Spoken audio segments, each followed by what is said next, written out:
노명섭 선교사님 말씀 잠깐 드리고 하겠습니다. 말씀드린 대로 주일날 일부 예배 제가 마치고 바로 내려갔을 때 문자가 왔습니다. 조금 상황이 많이 안 좋으시다고 해서 그때 이후로 중환자실로 옮기셨습니다. 지금 중환자실에 계시고 중환자실에 있다는 것 자체가 우리한테 참 그 마음이 불편할 수 있는데, 어제 온 연락으로는 중환자실에 들어가셔서 다른 중환자실에 있는 환자들보다는 상태도 좋고 다시 이렇게 좀 호전이 되는 기미가 있다, 이렇게 연락이 왔습니다. 근데 이제 사모님 되시는 강선교사님도 얼마나 마음이 힘드시겠습니까? 그래서 우리가 하나님 앞에 기도하고 또 지금 중환자실에 있기 때문에 이제 저도 면회를 못하고 하루에 한두 번 딱 정한 시간에 그렇게 면회할 수 있는 시간만 주어져 있다고 합니다. 또 소식 알려드릴 테니까 여러분들 우리 노명섭 선교사님 위해서 기도 많이 해주시고, 또 특별히 지금 그 파키스탄에서 귀국하시자마자 응급실에서부터 지금 계속 그 사모님 되시는 강미 선교사님은 병실을 지금까지 계속 혼자 지키시니까요. 가끔씩 이렇게 왔다 갔다 하는 분도 있지만 얼마나 마음이 지치고 힘들겠습니까? 우리 강 선교사님께도 하나님 꼭 힘을 달라고 그렇게 기도해 주시고, 또 늘 우리가 기도했지만 우리 이원재 선교사님도 와 계시지만 우리 진은현 선교사님 위해서도 기도하시고, 해외 파송되어 있는 우리 선교사님들 위해서도 열심히 기도해 주시기 바랍니다. 예. 자, 오늘 본문 말씀 교재 19페이지 제가 읽겠습니다. 지혜는 모든 인생들을 초대합니다. 초대에 응답하는 사람마다 어리석음을 버리고 생명을 얻게 되며 명철의 길로 행하게 됩니다. 반면에 어리석은 자는 지혜의 초대에 응하지 않는 거만한 자들로서 죽음의 길을 걸으며 홀로 해를 당하게 됩니다. 잠언은 크게 세 부분으로 나눌 수 있는데, 오늘 본문은 그 가운데 첫 부분의 마지막 장으로서 지혜는 여호와를 경외하고 하나님을 아는 삶으로 초대하고, 그 반대의 삶은 사망으로의 초대임을 거듭 강조하며 마무리합니다. 즉 여호와를 경외하는 것이 지혜의 근본이요 거룩하신 하나님을 아는 것이 명철입니다. 아멘. 예, 오늘도 본문 말씀에서 지혜에 대해서 계속 말씀하고 있습니다. 오늘 첫 번째 기도 제목은 지혜가 생명임을 기억하게 하소서 하는 겁니다. 지혜가 생명임을 기억하게 하소서. 자, 우리 오늘 1절 말씀 함께 읽어봅니다. 시작. 지혜가 그의 집을 짓고 7 기둥을 다듬고. 아멘. 지혜가 집을 짓는다. 이게 표현이 지혜를 이제 사람으로 의인화한 표현이죠. 하나님의 지혜, 그걸 좀 인간같이 이렇게 의인화해서 한 표현인데, 지혜가 집을 짓는데 7 기둥을 다듬는다. 7이라는 숫자는 무엇을 뜻합니까? 완전하다 하는 거죠. 인간을 뜻하는 4, 하나님을 뜻하는 3, 삼위일체 아닙니까? 하나님이. 그래서 4와 3이 더해진 7이 완전수, 거기서 하나가 빠진 6이 결핍의 수. 그래서 6이 신을 뜻하는 3개, 666은 사탄의 상징. 그러니까 3과 4가 하나님과 인간이니까 더해진 7도 완전수, 곱해진 12도 완전수. 그래서 12제자 12지파 이렇게 말씀드렸습니다. 그래서 1절에 7 기둥을 다듬었다 하는 말은 하나님의 지혜가 완전하다 하는 것이죠. 우리의 지식은 유한하고 때로 많은 시행착오가 있으나 하나님의 지혜는 완전하다. 그래서 7 기둥 이런 표현이 있습니다. 자, 6절 말씀 보시면 어리석음을 버리고 생명을 얻으라, 명철의 길을 행하라 이렇게 되어 있습니다. 그러니까 어리석음을 버린다 하는 말은 하나님의 지혜를 구한다. 하나님의 지혜를 구하면 생명을 얻게 된다. 그래서 우리가 첫 번째 9장의 단락에서 중요한 교훈은 지혜가 생명이다. 지혜가 뭡니까? 하나님을 중심에 모시고 하나님 뜻대로 모든 것을 판단하고 이해하고 행하는 것이 지혜라고 말씀드렸죠.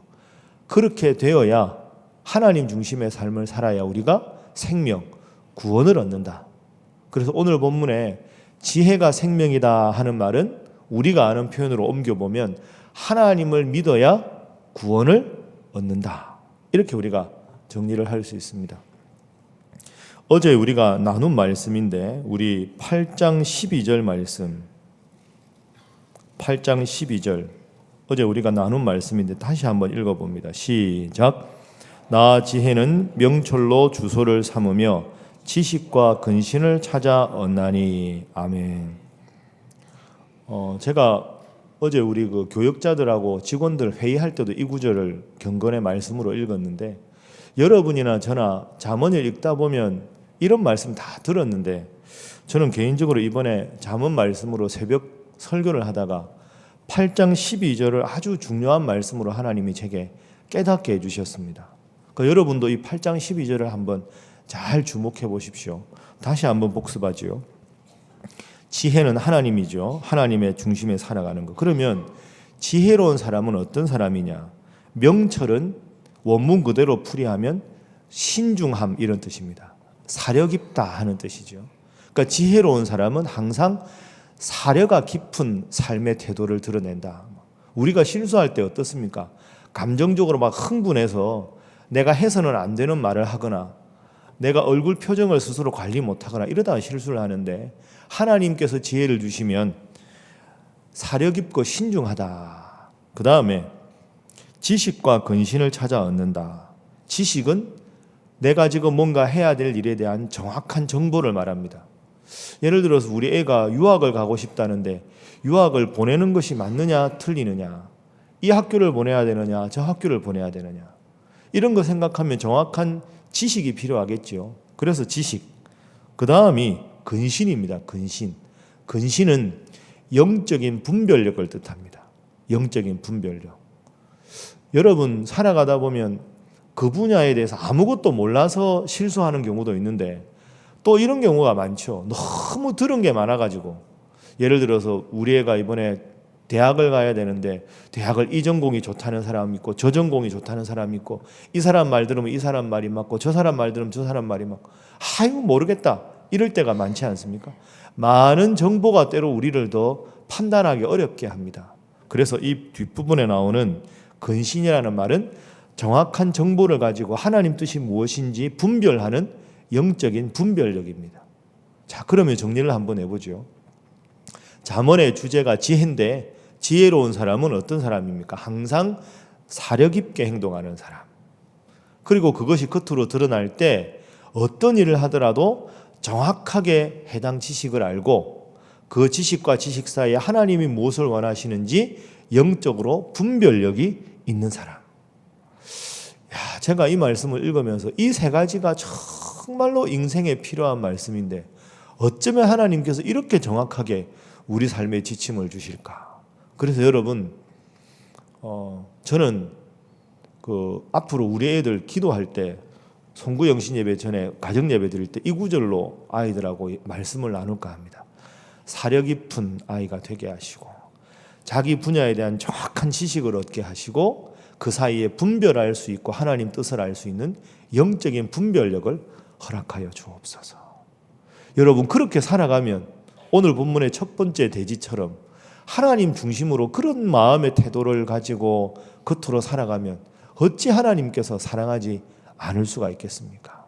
그래서 지혜가 생명이다. 하나님 중심으로 신중하게 정확한 지식과 영적인 분별력을 가지고 살아갈 때 하나님 내 인생을 인도해 주신다. 이것을 꼭 기억하셔서 여러분도 지혜롭고 여러분의 자자손손이 지혜로워서 하나님 복 주시는 여러분과 여러분의 가문의 위대한 자손들 되시기를 주님 이름으로 축복합니다. 자, 두 번째 기도 제목은 거만한 자가 되지 않게 하소서 하는 겁니다. 계속 잠언에서 반복되는 주제입니다. 거만한 자, 교만한 자가 되지 않게 하소서. 자, 우리 7절, 8절 말씀 우리 함께 한번 읽어보겠습니다. 시작. 거만한 자를 징계하는 자는 도리어 능욕을 받고 악인을 책망하는 자는 도리어 흠이 잡히느니라. 거만한 자를 책망하지 말라. 그가 너를 미워할까 두려우니라. 지혜 있는 자를 책망하라. 그가 너를 사랑하리라. 아멘. 거만한 자는 꾸짖어야 되는데 왜 7절 말씀에 악인이나 거만한 자를 책망하지 말라고 했을까? 이것은 여러분 주위에나 누가 거만한 사람이 있으면 그래서는 안 된다 하고 충고할 수 있죠. 그거 자체를 하지 말라는 게 아닙니다.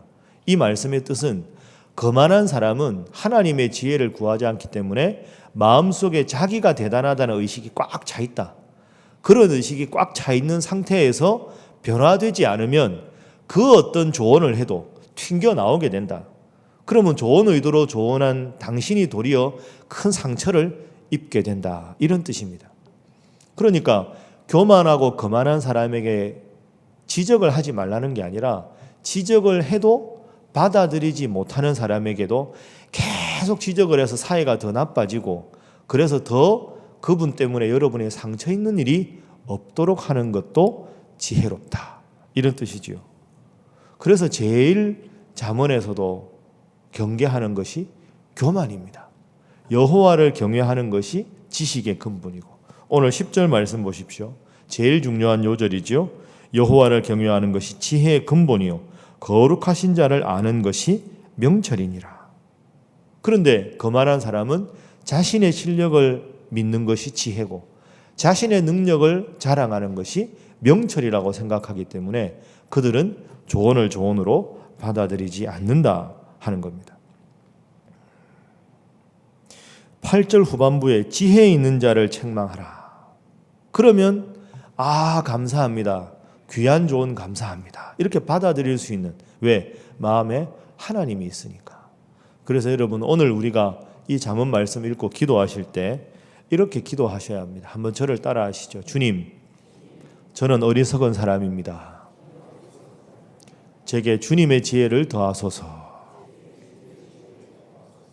주님, 저는 어리석은 사람입니다. 제게 주님의 지혜를 더하소서. 이렇게 기도해야 합니다. 그리고 이걸 늘 고백해야 합니다. 주님, 저는 어리석습니다. 저는 지혜도 부족하고 신중함도 부족하고 영적인 분별력도 부족합니다. 제 부족함에 하나님의 능력을 더하여 주옵소서.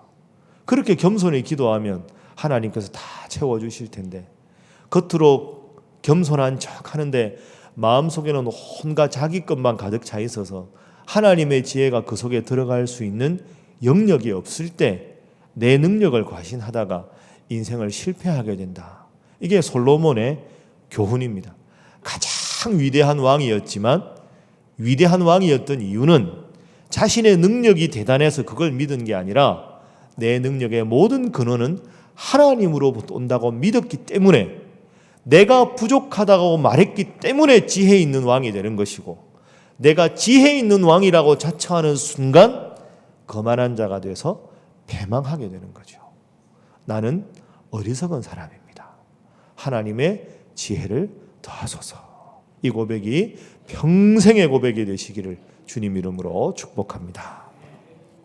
자, 그러면 그렇게 겸손하게 하나님의 지혜를 구하는 자에게 주시는 복, 겸손한 자에게 주시는 복, 이게 마지막 세 번째입니다. 우리 11절 12절 말씀, 자 함께 읽어봅니다. 시작. 나 지혜로 말미암아 내 날이 많아질 것이요 내 생명의 해가 내게 더하리라.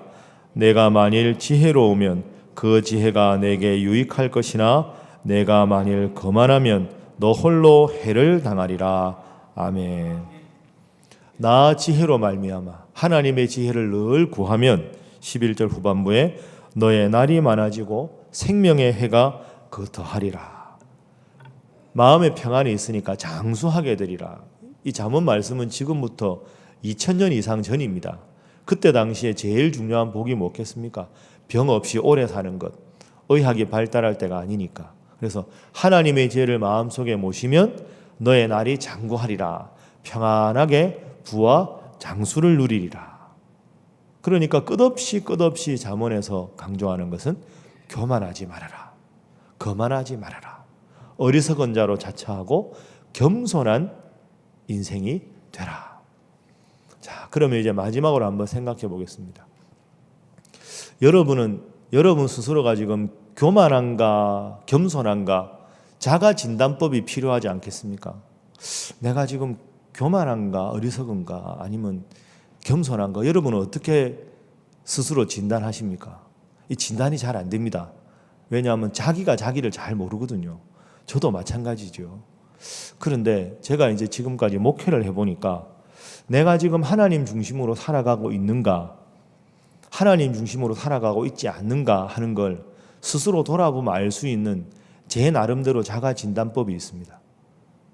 이건 뭐 성경적인 거 아니고 제 임상 경험인데요. 열심히 하나님 말씀을 묵상하고 열심히 기도하면 힘들고 어려운 분한테 기도합시다, 말씀 중심으로 살아가면 해결됩니다 하는 말이 자연스럽게 내 입에 붙습니다. 내가 그걸 경험하니까. 그런데 이렇게 저렇게 바쁘다는 핑계로 말씀과 함께도 게을리하고 하나님 앞에 예배드리는 게 게을리하고 스스로 기도하는 시간이 적어지면 자녀라 할지라도 부부라 할지라도 기도하자. 그러면 해결해 주실 거야. 이 말이 내 입에서 안 떨어집니다. 잘. 왜? 내가 하나님 중심으로 안 사니까. 연애하고 똑같습니다. 여러분이야 뭐 연애할 일이 없으신데 자녀들 연애할 때 보면 아니면 여러분 학창 시절에 이제 연애하는 친구들 보면 어떻습니까? 물어보지 않았는데 계속 이야기합니다. 뭐 내 남자친구가 뭐 이거 어떠냐, 누가 사줬다. 아니 물어보면 대답하는데 묻지도 않았는데 계속 말하는 게 왜 그럴까요? 너무 마음속에 그 사람에 대한 생각이 가득 차 있으니까 그 사람도 그러고 싶지 않은데 자꾸 이야기하고 싶은 마음. 왜? 사랑의 마음이 있으니까.